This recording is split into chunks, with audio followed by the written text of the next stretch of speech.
Hello everyone and welcome to my CS24 channel. I hope everyone is having a wonderful day. Before we begin, please hit the subscribe button and give this video a thumbs up. The Curse of Oak Island. As US celebrates Independence Day, work continues north of the border. The Curse of Oak Island team has been working hard this week, with truckload after truckload piling over the causeway between the island and the Nova Scotia mainland. Rick and Marty Lagina might be Michigan boys born and raised, but there was no time to stop and celebrate the U.S. Independence Day yesterday as work continued unabated. Of course, the guys and the many Canadians that make up the Fellowship of the Dig may have taken some time off to celebrate Canada Day on Monday, July 1st. We don't know what the guys did on Monday, but Oak Island was full of activity. The fine folks at the social media blog Oak Island from the other side of the causeway posted 2 fresh snaps of dump trucks crossing the causeway toward the island. The blog claimed many people, including cast, crew members, and tourists, were going back and forth all day. The island is supposedly closed to tourists this summer, but many fans are determined to get through. Summertime is the busiest time on Oak Island. The blog also included a third picture showing the War Room and Interpretative Center complex with multiple vehicles parked outside. The caption read, "Truckload after truckload of stone on a very breezy Thursday. Lots of traffic including workers, film crew, cast, and tourists. No shortage of dust." These images follow others taken 3 weeks ago, which showed a large excavator digging in the swamp and Smith's Cove. The guys have largely stayed clear of the cove in recent seasons, which begs the question, have they uncovered something new? Smith's Cove was home to 5 stone box drains, which were likely used as part of the booby trap system that floods the money pit when anyone gets too close.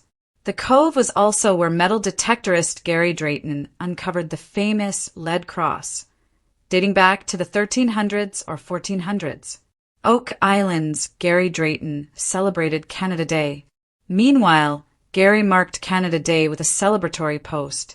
He posted a picture of a Canadian and a Nova Scotian flag against the background of the sun setting over Mahone Bay.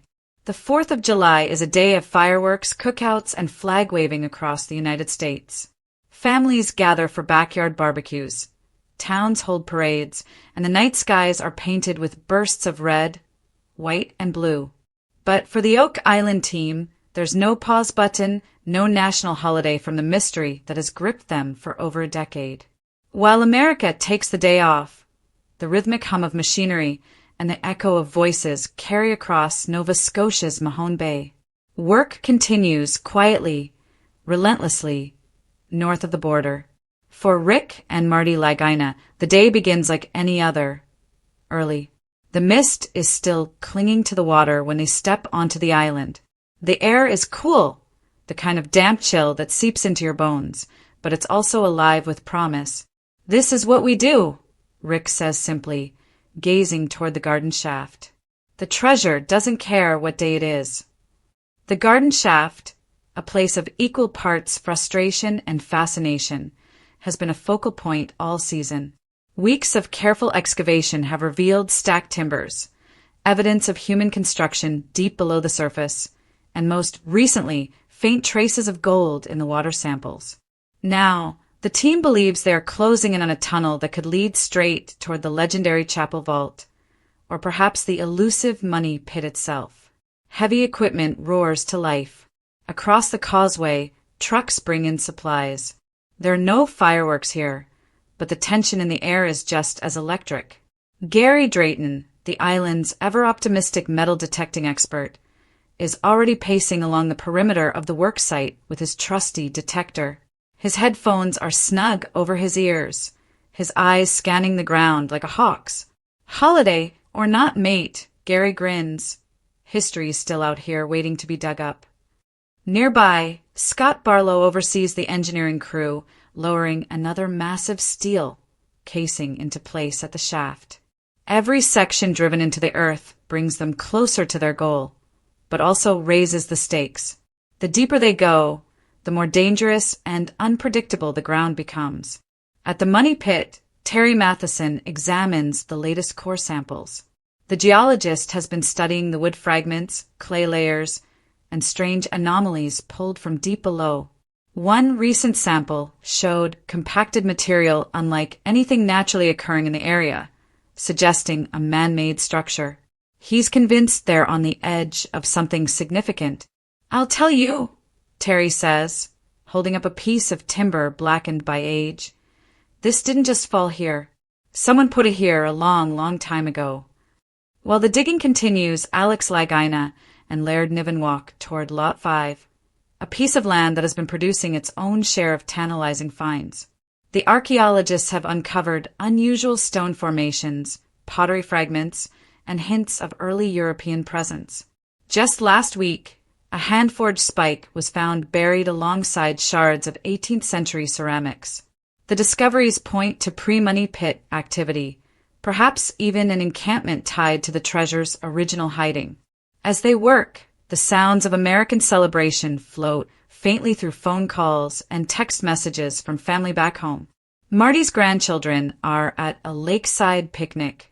Rick's friends are lighting sparklers, but the brothers know they're exactly where they need to be.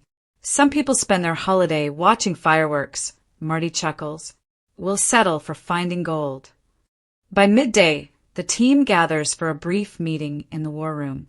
The large table is covered in maps, charts, and core samples. Charles Barkhouse is already running through old records, comparing them to the most recent survey data. His meticulous notes point to overlapping tunnels in an area that hasn't yet been drilled. "If the archival maps are accurate," Charles says, tapping a spot on the layout, "then this line could intersect the tunnel from the garden shaft here. That could be our direct path to the vault." It's enough to light a spark in the room. Even Craig Tester, who usually plays the role of cautious realist, can't hide a flicker of excitement. "The data lines up," Craig admits. "If we follow that alignment, we might finally connect the dots."